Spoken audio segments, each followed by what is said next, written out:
अस्सलाम वालेकुम स्टूडेंट्स, उम्मीद करता हूँ कि आप सब खैरियत से होंगे। स्टूडेंट, आज की इस वीडियो के अंदर हम क्लास 11th फिजिक्स के चैप्टर नंबर 2 के लास्ट टॉपिक को डिस्कस करेंगे, जिसका नाम है रॉकेट प्रपल्शन। बच्चों, आज के इस टॉपिक के अंदर आप सीखेंगे कि किस तरीके से जो रॉकेट है वो law of conservation of momentum का इस्तेमाल करते हुए फिजा के अंदर उड़ पाते हैं। बच्चों, जब आपके पास रॉकेट जो है वो बर्न करता है अपनी गैसेस को, तो इनको जब बर्न करता है तो वो बहुत ज्यादा हाई प्रेशर से गैसेस को क्या करता है, रिलीज करता है, जिसकी वजह से जब गैसेस नीचे की तरफ निकलती हैं तो इनकी वेलोसिटी बहुत ज्यादा हाई होती है। अब इस गैसेस की वजह से जो हाई वेलोसिटी के साथ नीचे की तरफ निकलती हैं, law of conservation of momentum को कंजर्व रखने के लिए रॉकेट क्या करता है बच्चों, ऊपर की तरफ मूव करना स्टार्ट कर देता है। और ये रॉकेट तब तक मूव करता रहता है जब तक आपके पास गैसेस जो है यहाँ से क्या करती रहती हैं, बाहर की तरफ निकलती रहती हैं। तो देखिए, आपकी बुक आपको क्या बताती है, rockets move by expelling burning gas through engine at their rear. Rockets क्या करते हैं, बेसिकली बर्निंग गैसेस को एक्सपेल करके, ठीक है, यानी गैसेस को जला के बर्न करके क्या करते हैं, ऊपर की तरफ मूव करते हैं। The ignited fuel turns into high pressure. जो फ्यूल जलाया जाता है वो क्या करता है, हाई प्रेशर में तब्दील हो जाता है, which is expelled with extremely high velocity. और वो क्या करता है कि आपके इंजन के एंड से हाई वेलोसिटी से क्या करता है बच्चों, बाहर की तरफ निकलता है। The rocket gains momentum. इसके नतीजे में क्या होता है कि रॉकेट क्या हासिल कर लेता है, मोमेंटम हासिल कर लेता है, which is equal to the momentum of the gas expelled. और ये जो मोमेंटम है, ये बेसिकली उसी मोमेंटम के बराबर है जिससे आपके पास गैसेस क्या कर रही हैं बच्चों, बाहर निकल रही हैं। बट है क्या, ये दोनों के दोनों ऑपोजिट डायरेक्शन में है, ठीक है, ताकि मोमेंटम को क्या रखा जा सके बच्चों, कंजर्व रखा जा सके। ये बिल्कुल ऐसे ही है कि जैसे आप जब बंदूक से गोली चलाते हैं ना, तो गोली तो आगे निकल जाती है, लेकिन बंदूक को झटका कहाँ लगता है, पीछे की तरफ लगता है, ताकि मोमेंटम क्या रहे, कंजर्व रहे। सेम काम यहाँ पे बच्चों रॉकेट के अंदर हो रहे हैं। अब बाकी वो आपको ये बता रहा है कि आपके पास ये जो बेसिकली जब तक गैसें एक्सपेल होती रहेंगी, निकलती रहेंगी, तब तक रॉकेट क्या करता रहेगा बच्चों, मूव करता रहेगा। तो देखिए, आपको यही बात बता रहे हैं, rocket engine continue to expel gases after the rocket has begun moving. आपके पास जो बेसिकली रॉकेट का इंजन है वो कंटिन्यूसली क्या करता रहता है, गैसेस को निकालता रहता है, ठीक है, और आपके पास रॉकेट क्या करता रहता है बच्चों, मूव करता रहता है। So the rocket continues to gain more and more momentum, जिसका नतीजे में क्या होता है कि रॉकेट को ज्यादा से ज्यादा मोमेंटम क्या होता है बच्चों, मिलता रहता है।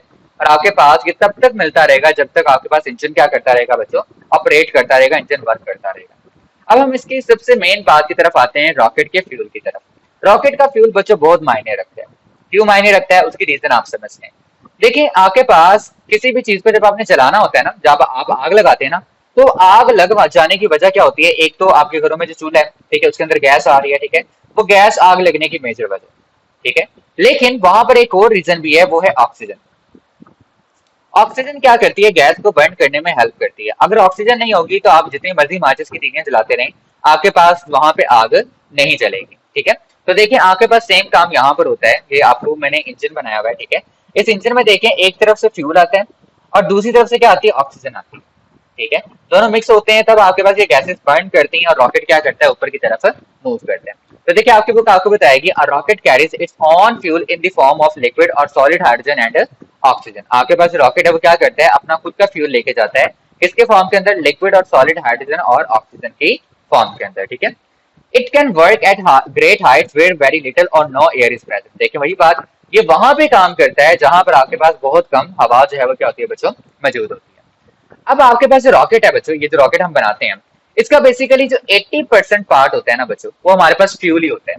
और जो 20% पार्ट होता है वो आपका पे लोड होता है, जो कि बेसिकली आप खला के अंदर लेके जाना चाहते हैं, ठीक है। अब 80% हम फ्यूल क्यों रख रहे हैं, क्योंकि 80% फ्यूल होगा तभी आपके पास जो रॉकेट है वो ग्रेविटी को ओवरकम कर पाएगा, ठीक है। यानी जो आपके पास ग्रेविटी की फोर्स आपको नीचे की तरफ, जमीन की तरफ खींचती रहती है, उसको क्या कर पाएगा, ओवरकम कर पाएगा। और ऊपर जो हवा की फ्रिक्शन मौजूद है उसको ओवरकम करके क्या कर पाएगा, ऊपर की तरफ मूव कर पाएगा, ठीक है। तो इसलिए हमें 80% ऑफ फ्यूल जो है वो लग जाता है रॉकेट को सिर्फ क्या करने के लिए, खला में पहुंचाने के लिए। तो देखें, आपकी बुक आपको बताती है कि 80% जो फ्यूल है वो किस तरह से काम कर रहा होता है। A typical rocket consume about 10,000 kilogram पर सेकेंड ऑफ फ्यूल। एक जो टिपिकल रॉकेट है वो आपके पास कितना फ्यूल बर्न करता है एक सेकंड के अंदर, 10,000 किलोग्राम का। ये कितनी ज्यादा अमाउंट है, ठीक है। कि इतनी ज्यादा अमाउंट वो क्या करता है, एक सेकंड के अंदर कंज्यूम कर देता है, एक सेकंड में जला देता है। तो ये एमसीक्यू के तौर पे याद रखना है आपने, ठीक है। And ejects burn gases at speeds of about 4,000 metre per second. और वो क्या करता है कि अपनी जो बेसिकली गैसेस को बर्न करता है, या वो जो गैसेस निकलती हैं, ठीक है, उसके एंड से वो बेसिकली 4,000 मीटर पर सेकंड की स्पीड से बाहर की तरफ निकलती हैं। अब बेसिकली मैं यहाँ पर क्या करूंगा, एक रिलेशन डेवलप करूंगा एक्सेलरेशन के दरमियान में और रॉकेट के मास के दरमियान में। अब बेसिकली बच्चों आपको ये समझना पड़ेगा कि बेसिकली जो गैसेस वहां से निकल रही है ना आपके पास पर सेकंड रॉकेट के एंड से, ठीक है, उनको आप जाहिर करेंगे किससे, स्मॉल एम से। वो मैस होगा किस चीज का, उन गैसेस का जो कि बेसिकली पर सेकंड रॉकेट से निकल रही हैं with velocity v relative to the rocket. तो आप कहेंगे कि आपके पास जो चेंज इन मोमेंटम आ रहा है ना पर सेकंड रॉकेट के अंदर, वो बेसिकली किसके बराबर है, एम वी के बराबर है। और इसी चेंज इन मोमेंटम की वजह से रॉकेट क्या हासिल कर रहा है, थ्रस्ट हासिल कर रहा है, जिसकी वजह से ऊपर की तरफ वो क्या कर रहा है बच्चों, मूव कर रहा है। थ्रस्ट एक फोर्स है, तो मैं इसको क्या करूंगा, एफ लिख दूंगा, F is equal to M A. अब न्यूटन के सेकंड लॉ के अकॉर्डिंग आप जानते हो कि F is equal to M A किसके बराबर है, एम इंटू ए के। अब देखिए ये जो स्मॉल एम है ना, ये बेसिकली गैसेस का मैस है जो रॉकेट से निकल देंगे, और जो कैपिटल एम है ये आपके पूरे रॉकेट का मैस है, ठीक है, पूरे रॉकेट का मैस क्या है, कैपिटल एम। अगर मैं यहाँ से एक्सेलरेशन को निकालना चाहता हूँ बच्चों, तो मेरे पास जो एक्सेलरेशन है, ठीक है, वो किसके बराबर आएगा, एम वी, और एम जो यहाँ पर इसके साथ कैपिटल एम मल्टीप्लाई हो रहा है, इधर आके इससे क्या हो जाएगा, डिवाइड हो जाएगा। तो आप देखोगे कि एक्सेलरेशन और रॉकेट के मास का आपस में कौन सा रिलेशन है बच्चों, इनवर्स रिलेशन है। यानी जब रॉकेट का मास बहुत ज्यादा होगा तो उसका एक्सेलरेशन बच्चों आपके पास क्या होगा, बहुत ज्यादा कम होगा। और ये कब होता है, जब आपके पास रॉकेट लॉन्चिंग पॉइंट पे होता है। इस टाइम पे फुल फ्यूल होता है रॉकेट के अंदर, उसका मास बहुत ज्यादा होता है, तो एक्सेलरेशन क्या होता है, कम होता है। लेकिन जैसे जैसे बच्चों आपके पास रॉकेट ऊपर जाता है तो उसका फ्यूल क्या होना शुरू होता है, बर्न होना स्टार्ट हो जाता है।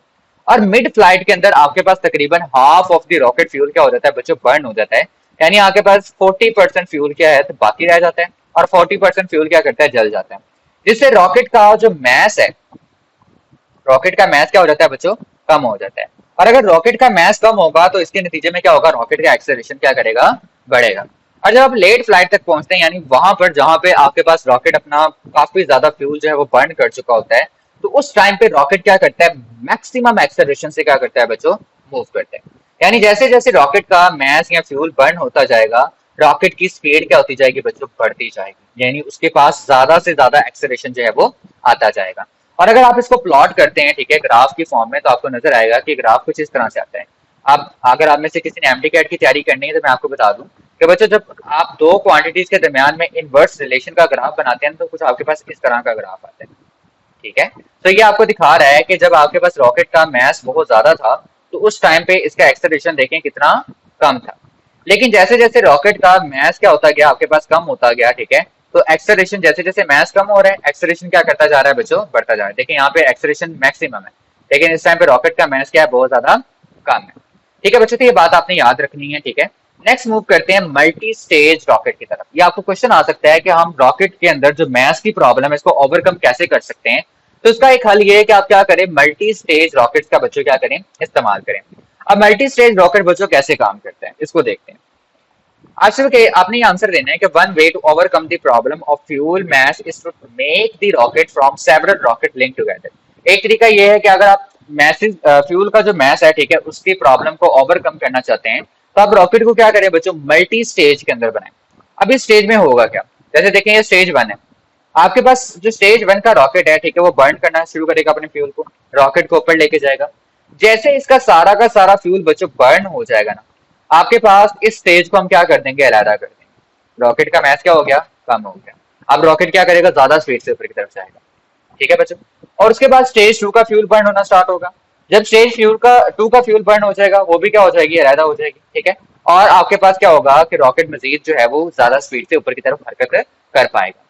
अब बच्चों ये जो है ना एक तरह की डैबरी है, ये या तो समंदर में आके गिर जाते हैं या फिर आपकी जमीन के गिर्द क्या करते रहते हैं, कचरे की सूरत में ऑर्बिट करते रहते हैं। आपको पता है कि एलन मस्क की कंपनी और चाइना की भी आई थिंक कुछ कंपनीज हैं जो क्या कर रही हैं, ऐसे रॉकेट तैयार कर रही हैं जो क्या करें कि बेसिकली आपके पे लोड को ऊपर लेके जाएं खला के अंदर, और फिर खला से वापस जमीन की तरफ आए, ठीक है। और जमीन पर उनको दोबारा से क्या किया जा सके, रीयूजेबल बनाया जा सके, यानी वो कचरे की सूरत में जमा होते ना जाए, ठीक है बच्चों। सो स्पेस के मतलब आपने अगर कोई भी कमेंट सेक्शन के अंदर क्वेश्चन पूछना है तो आप पूछ सकते हैं। स्पेस के साथ बहुत बड़ा लगा हुआ है मेरा, ठीक है, तो आप उसके बारे में मुझसे कुछ भी सवाल कर सकते हैं। बाकी अगर लेक्चर अच्छा लगा है तो आपने वीडियो को लाइक करना है, चैनल को सब्सक्राइब करना है और अपने क्लास 11th के फ्रेंड्स के साथ जरूर शेयर करना है। अल्लाह हाफिज़ बच्चों।